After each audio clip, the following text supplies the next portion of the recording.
Je suis bien arrivé sur Bali. Que du positif. C'est mal à beauté. Vous en saurez plus la prochaine fois.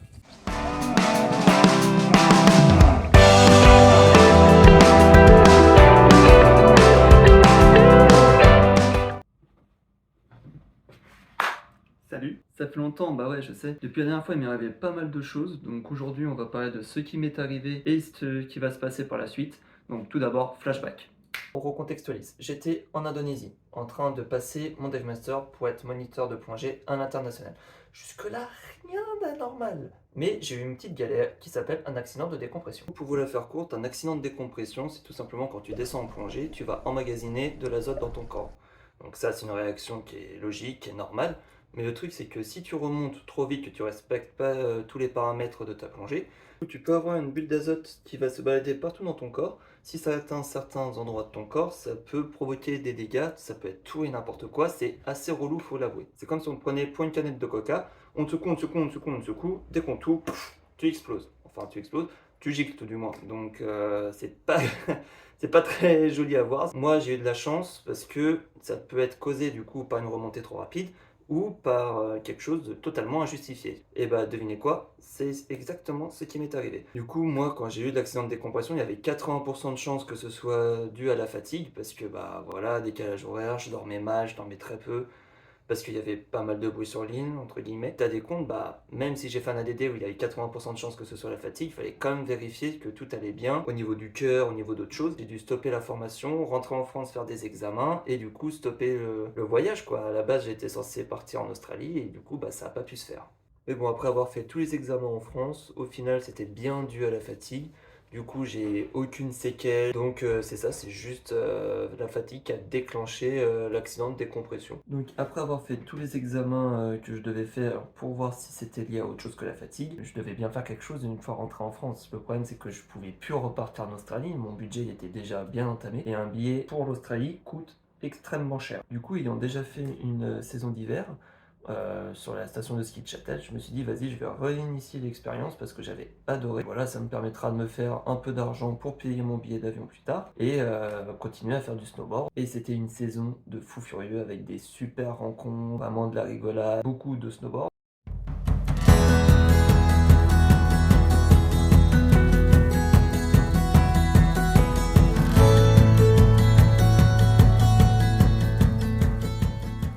Une fois la saison terminée, je me suis dit j'aimerais quand même bien repartir en Australie, mais j'aimerais quand même refaire du snowboard. Et un truc que je ne savais pas et qu'une amie saisonnière m'a appris, c'est qu'il y a des pistes de ski en Australie qui m'amènent au plus tard. À ce que je vais faire là dans les jours et mois et années qui va arriver. Je vais tout simplement partir en Australie à Fall Creek pour faire du snowboard. Et du coup, eux, leur saison, c'est décalé par rapport à nous, c'est complètement inversé. Donc, moi, quand je vais arriver là-bas, ça va être l'hiver. Pendant que vous, ce sera l'été, moi, je serai en train de faire du ski avec de la neige, etc., quoi. Donc, ce sera un truc de fou. Bien sûr, comme j'ai dit, c'est pas parce que j'ai eu un petit ADD causé par de la fatigue que je vais plus plonger. Je vais quand même aller sur la barrière de corail, je vais quand même tout vous montrer. Donc, je peux combiner deux passions, voyage, snowboard, et du coup vous faire découvrir tout cet univers-là, sachant que très peu de personnes savent qu'il y a des pistes de ski en Australie. Je veux dire, quand on parle Australie, on pense chaleur, on pense mer, on pense plage, mais on pense pas du tout au ski. À la limite, la Nouvelle-Zélande, pourquoi pas, mais l'Australie, jamais de la vie, quoi.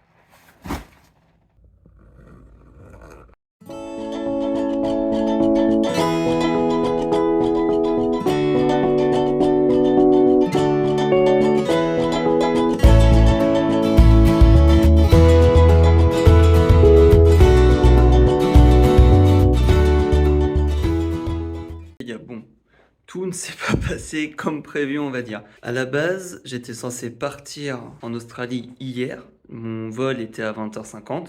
On arrive, on est large de ouf. On n'avait vraiment aucune raison de s'inquiéter. Je pose mon bagage, il est pesé, tout se passe bien. Et on décide d'aller se prendre un café avec mes parents. On se pose, on se prend un café à 3,50 €. Jusque-là, voilà, on est dans un aéroport, c'est normal. Mais le truc, c'est qu'on n'a pas regardé l'heure et je suis parti un peu juste. Je me suis dit, vas-y, il y a peut-être moyen d'y arriver, etc. Le truc, c'est que j'avais oublié qu'il y avait quelque chose qui s'appelle J'ai oublié le nom, mais bref, on voit ce que c'est. C'est quand tu as le tapis où tu mets tous tes objets électroniques et après, ils sont obligés de scanner, et cetera. C'est une perte de temps horrible, ce truc. Et du coup, quand j'ai passé ça, j'étais déjà très, très limite. Du coup, je cours jusqu'à la porte d'embarquement.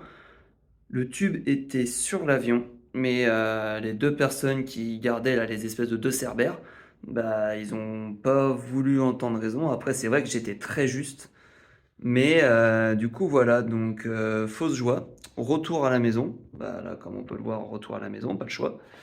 Et du coup, là, quand j'y étais, on est allé au bureau pour changer les billets. Quand j'ai changé de billet, la dame m'a dit: «Bah, écoutez, si vous voulez, il y a le même vol, même trajet, mêmes horaires demain à la même heure» et du coup, bah, je l'ai pris avec un supplément de un peu pas trop cher pour ce que c'est. Franchement, je m'en suis bien tiré et du coup, voilà quoi, donc les aventures continuent. On fait avec, c'est comme ça, c'est la vie. Là, le principal, c'est que je puisse quand même partir, là, dans pas longtemps.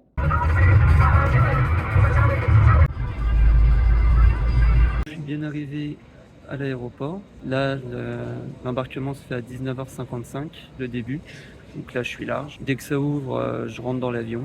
Et puis après, direction Singapour, j'en ai pour 13 heures de vol. Donc 13 heures de vol, ça risque d'être un peu long. Et après, 4 heures d'escale et 10 ou 11 heures, je pense, de vol jusqu'à Melbourne. Donc voilà quoi, les choses commencent, l'aventure commence. Je vous tiendrai au courant.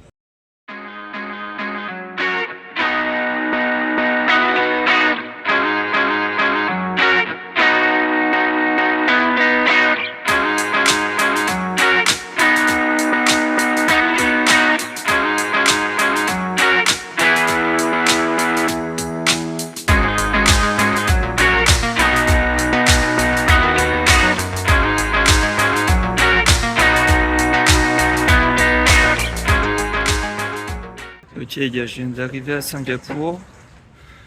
Du coup, moi je suis terminal 1, mais la chute d'eau est terminal 2. Donc j'ai juste le temps de faire un aller-retour pour aller la voir, vous montrer.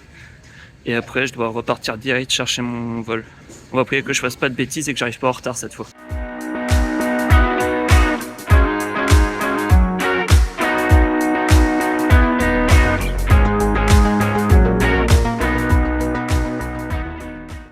Du coup, la chute d'eau n'était pas à Terminal 2. Elle était à l'extérieur de l'aéroport. Puis vu que j'ai que 4 heures d'escale, ça aurait été trop short d'y aller pour revenir parce qu'il fallait que je passe la douane pour sortir, que je passe la douane pour revenir. Et du coup, les mecs ils m'ont dit non mais là c'est trop short, vous allez jamais y arriver. L'opération est avortée. Les photos que vous avez vues juste avant, du coup c'est pas la chute d'eau, mais c'est des trucs assez sympas qu'il y a par ici. Et je vais vous montrer d'autres trucs qu'il y a dans l'aéroport. Vous allez voir Charles de Gaulle à côté, c'est vraiment pouilleux.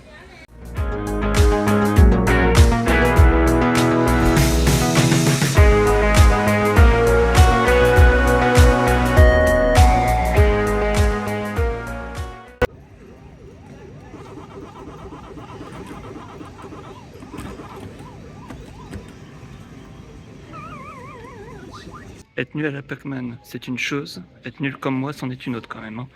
J'ai pas gagné une fois, j'ai même pas terminé le niveau. Décidément.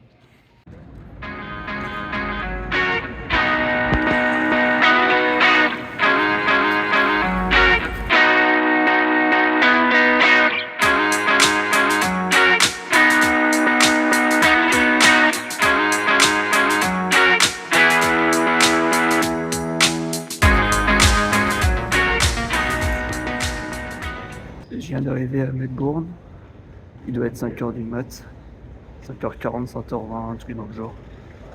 Le vol s'est super bien passé, j'ai encore eu de la place pour dormir, donc ça c'est cool. Maintenant, go récupérer le bagage et après trouver un moyen pour rejoindre l'hôtel. La première étape est validée, visiblement.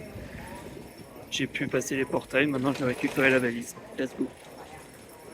Bon, ça y est, je suis sorti de l'aéroport, donc à partir de là, je suis officiellement en Australie. Et ça c'est cool. Là je suis dans un bus de la série d'Harry Potter, tu sais. Tu rentres, tu mets tes bagages, à tous les coups, le truc il se tape une pointe. Mais droit devant. C'est un truc de ouf. Direction le centre. et après qu'on se prenne une fucking douche parce que là j'en ai vraiment besoin.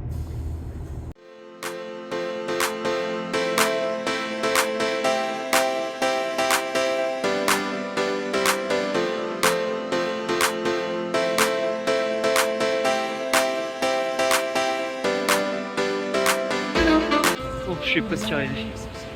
Ça y est, je vois le Saint Graal. C'est ça. 35 kilos sur le dos, ça commence à peser à force de marcher. Ah, j'en peux plus.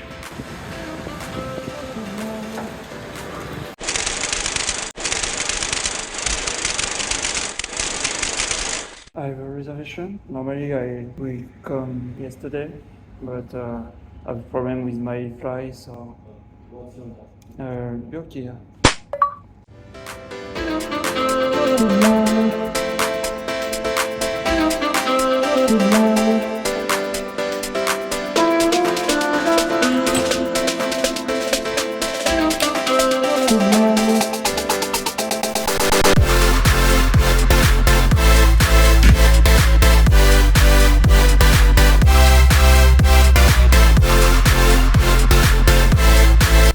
Et ben voilà, je suis bien arrivé en Australie. Les bagages ont été posés, tout a été réglé. À partir de là, j'ai plus qu'à profiter de Melbourne et ensuite partir à Fall Creek pour faire la montagne, quoi. Donc là, c'est génial. Je suis trop content. Là, ça y est, ça commence enfin. Donc là, ouais. Plus content tu meurs. N'hésitez pas à me suivre sur les réseaux, etc. Je vais poster pas mal de trucs pour vous faire découvrir l'Australie, Melbourne. Je posterai des news assez régulièrement. Quoi, si vous voulez suivre un peu les aventures, suivez et voilà. Ou suivez pas, on s'en fout. Regardez, profitez du spectacle, c'est tout ce qui importe. Et moi je vous dis à très bientôt. Je vous donne des news prochainement. Sur ce, je vous laisse avec la magnifique vue qui est ici. Donc voilà. À très bientôt et on se dit à une prochaine. Ciao ciao.